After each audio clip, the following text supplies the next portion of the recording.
एक प्रसंग आता है, हमने कहा एक आध बार सुनाया भी है कि एक सीधा साधा भगत था, उसने सुना प्रवचन में कि बिना गुरु के मुक्ति नहीं।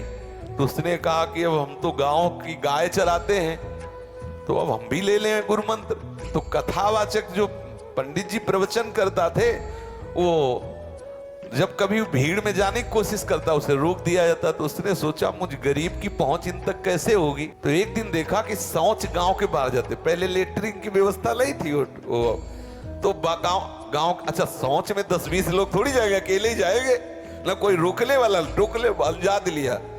और शौच के समय पहुंचा तो रबड़ी पाए प्रवचन करता, तो उसमें अरे उनका गुरुजी गुरुमंत्र दे दो, आप तक तो पहुंच होती नहीं, गुरुमंत्र दे दो आप हमें। अब वो बोले, बहुत जोर की लगी सोच, बोले नहीं बस गुरुमंत्र दे दो हमें। और उन्होंने सोचा गवार आदमी बचेगा नहीं, मतलब छोड़ेगा नहीं हमें। तो उन्होंने कहा देखो शाम के मिलना। बोले गुरुजी जब तक गुरुमंत्र, बोले धत गपोचंद ऐसे। उसने समझा गुरुजी ने गुरुमंत्र दे दिया।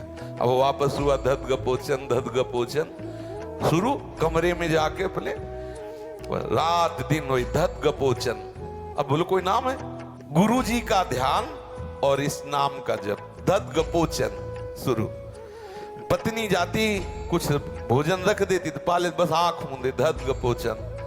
ठाकुर जी ने रुक्मिणी जी से कहा कि चलो भक्त पुकार रहा है, हमें दर्शन देना पड़ेगा उसे। तो बोले प्रभु ऐसा भगत जिसके लिए आपको दर्शन देने जाना है तो हमको भी लिवा चलो। बोले से है विचित्र भगत, लेकिन तुम कहती हो तो चलो। रुक्मिणी जी को साथ ले लिया। जिस घर में, तो बोले इस घर में है, उस कमरे में नाम जप कर रहा है। रुक्मिणी जी का पहले हम देखेंगे जाके कि आपके भक्ति की महिमा कैसी होती है, क्योंकि आप दर्शन देने जा रहे हैं। तो रुक्मिणी जी साधारण स्त्री के वेश में गई और वो तो धत गपोचन ऐसे शुरू। रुक्मिणी जी ने कहा ना राम न बोला न कृष्ण न हरि, ये धत गपोचन कौन सा नाम है। उनका ए भैया तुम किसका नाम जप रहे हो, किसका नाम जप रहे हो। तो देहाती आदमी हल्का सा खोल के देखा तो कोई स्त्री दिखाई दी, तो गुस्सा में बोला तुम्हारे खसम का नाम जप रहे धत गपोचन। रुक्मिणी जी वापस लौट के आई, अरे बोले बड़ा जालकार है, जाल गया वो। बोले अच्छा बोले जाल गया हमें जाल गया कि आपकी हम पत्नी है, वो जाल गया। भगवान ने कहा ठीक है।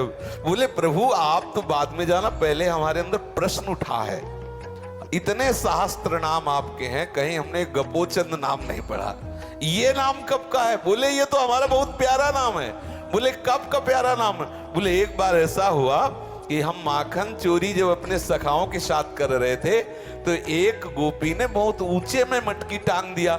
तो हम एक सखा, पहले एक सखा उखल के ऊपर, उखल उल्टा करके एक सखा, उस सखा के कांधे पे हम, और फिर माखन निकाल के पा रहे थे, इतने में गोपी आ गई।